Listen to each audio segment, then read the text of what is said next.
I'm Phyllis Kasonkomona, coming from TEVETA, working as Director for the Development Division.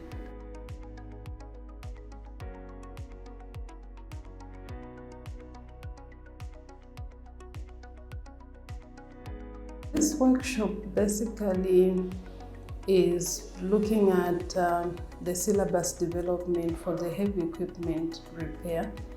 That started in June 2020. We did the job profile for heavy equipment repair, but now the next stage in the curriculum review is the syllabus development. So the syllabus development was done, but we still felt we needed to further input it because really there's need to harmonize the automotive engineering as well as the heavy equipment repair, which we are now calling the heavy equipment engineering. So the purpose of the workshop is to basically look at those issues.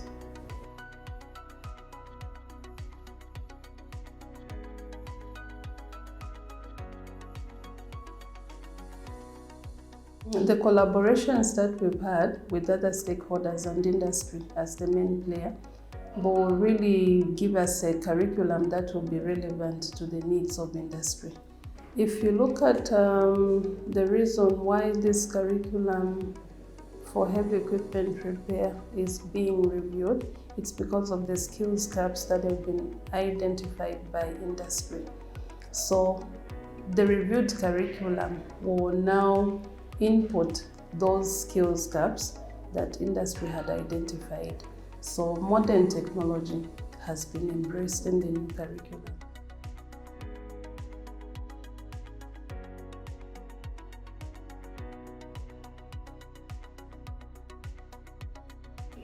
Yes, because industry is really the main stakeholder. Of course, even others are main stakeholders, but for industry, we would want to see a situation where training institutions should collaborate with industry.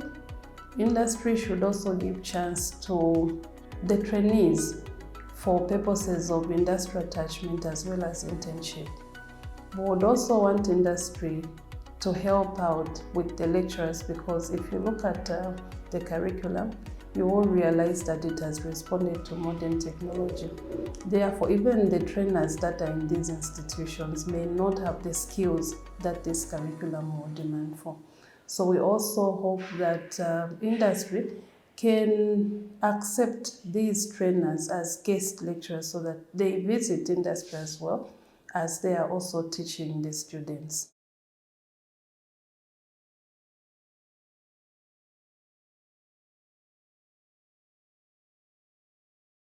Yes, when we talk about a curriculum that addresses the needs of industry and the community at large, we still hope that the graduates that will be produced out of this curriculum will still be graduates that will respond to what industry needs. And of course, formal employment will be possible because issues of half-baked graduates will be a thing of the past.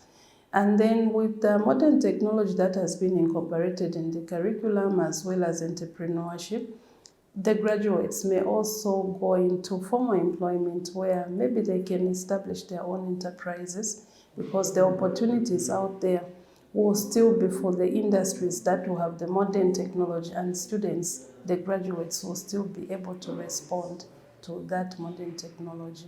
So formal employment and also informal.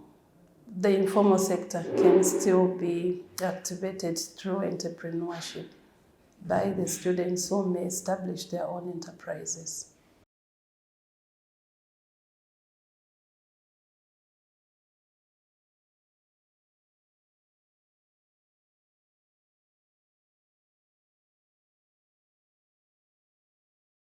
There's a clear distinction of the levels now. We have the trade test level 3, we have the trade test level 2, we also have the trade test level 1, we have the trade test, the certificate, which is the craft certificate, advanced certificate and diploma. So really at every level, the entry requirements are different. And like I earlier mentioned, for the trade test level 3, it's open entry. Then for grade 9s, they can still enter even at trade test level 2. Then the grade 12s with the general certificate of education can also do the trade test level 1. While it's now those who have school certificates and the minimum of even passes can enter the level 4, which is the craft certificate. So the highest qualification is the diploma. So it will really cater for everyone. It's an inclusive curriculum, so to say.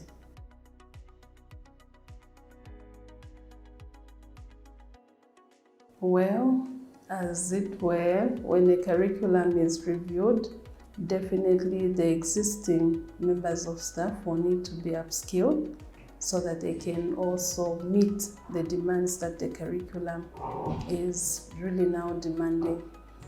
Then equipment is also one thing where modern equipment will be required. But then the TEVETA institutions can also collaborate with industry so that where donations are possible, industry can still help out. We are happy with what TEVETA has done with NOTEC, where really we have a center of excellence in heavy equipment repair, the heavy equipment engineering now. And I'm happy to mention that for this phase 2 of the TEVETA program, there's also the upscaling. I think they are going beyond NOTEC, so I'm sure other institutions will still benefit in terms of equipment.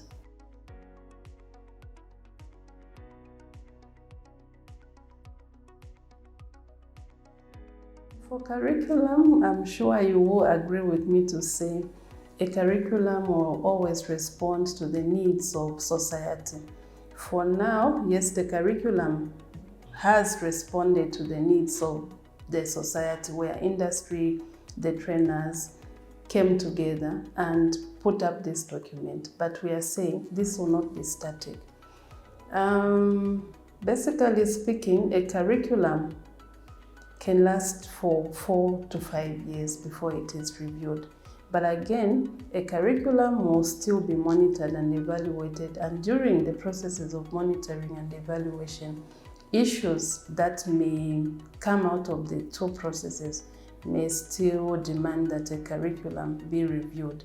But for now, I think we are confident that the next 4 years, when this curriculum is implemented, at least it will meet the needs of the stakeholders out there.